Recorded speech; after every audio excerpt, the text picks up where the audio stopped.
Hi class, how are you? It's been a long time not to see you.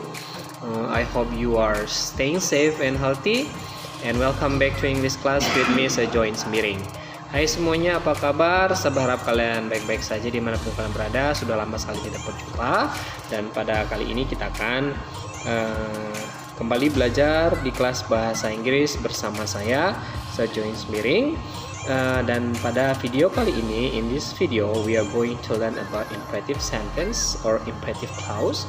Jadi kita akan belajar tentang kalimat imperatif yang biasa kita gunakan. Apa itu? Kapan kita gunakan imperative sentence? Ya, imperatif kita gunakan yang pertama itu adalah to command, and the second is to require something, and the last is to give instruction.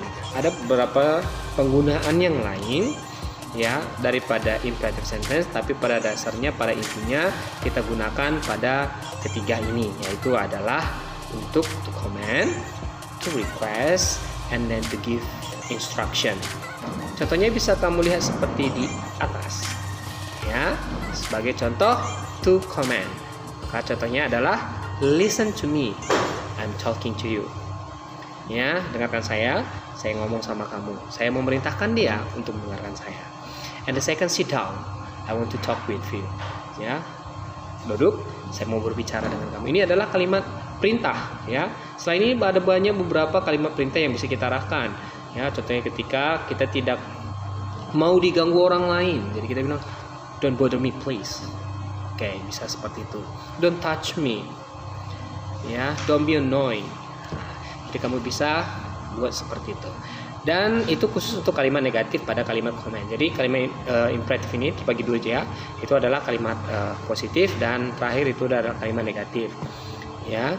Dan yang kedua itu adalah seperti yang kedua ini, yaitu adalah to request. Ya, artinya kita meminta seseorang untuk melakukan sesuatu. Biasanya diawali dengan kata please atau diakhiri dengan kata please, khusus pada kalimat request. For example, please smoke in available room.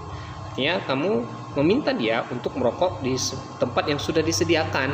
Artinya tidak merokok sembarangan. Maka kita menggunakan kata please atau smoke in available room please. Oke, terserah kamu mau pakai please-nya apakah di awal atau di akhir.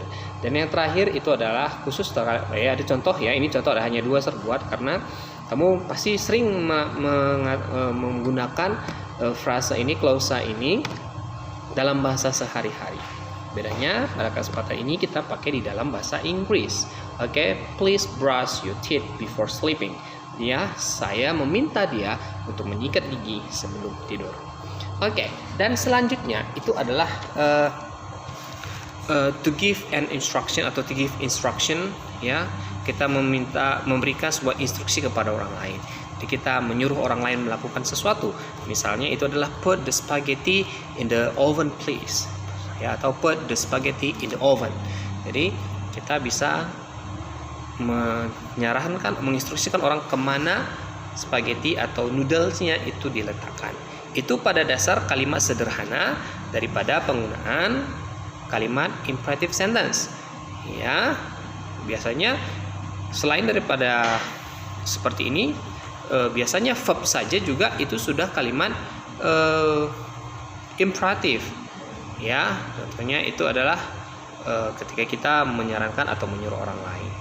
Namun kali ini pada video ini kita akan menggunakan kalimat imperatif ini dalam konteks menghimbau orang, bukan hanya dalam kalimat singkat seperti fungsi yang sudah saya bagikan tadi. Ya, namun kita akan buat dalam kalimat himbauan atau arahan atau permintaan atau menyuruh orang melakukan sesuatu dalam kalimat yang panjang.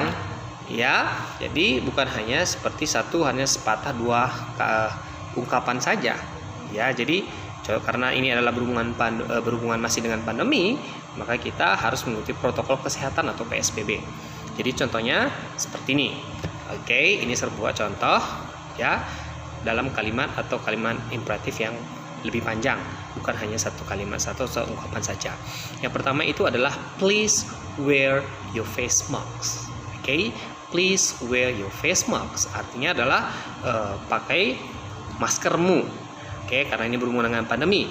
Ya, please wear your face mask every time you go outside. Pakailah maskermu setiap kali kamu pergi keluar. Ya, and maintaining enough distance yourself and others at least 1 meters. Jadi kamu tetap menjaga jarak.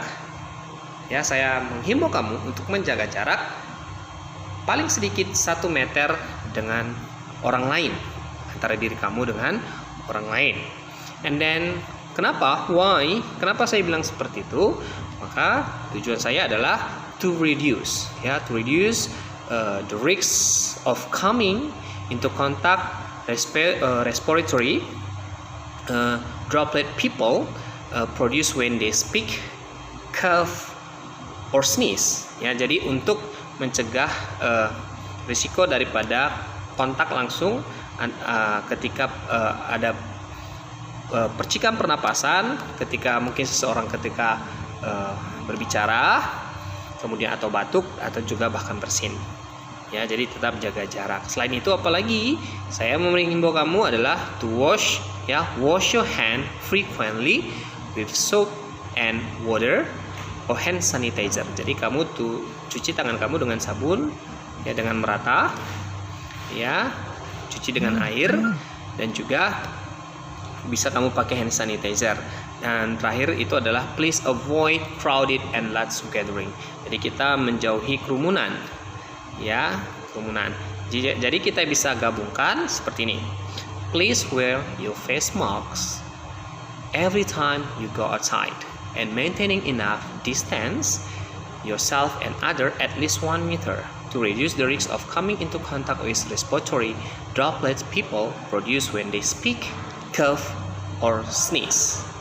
Wash your hand frequently with soap and water or hand sanitizer, and please avoid crowded and large gathering.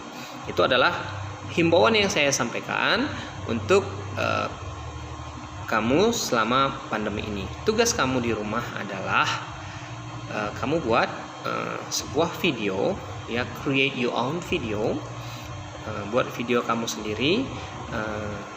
Apa yang kamu mau himbau kepada siswa, kepada teman-teman kamu selama masa pandemi ini? Contohnya, kan kamu belajar itu di rumah, ya. Jadi apa yang kamu himbau? Contohnya, you have to do your homework or submit your homework. Maka kamu buat himbauan kepada teman kamu dalam kalimat imperatif yang panjang seperti contoh yang sudah saya buat. Oke, guys, I think it's enough. Jangan lupa buat videonya dan kirim segera mungkin. Video terbaik akan saya bagikan sebuah hadiah.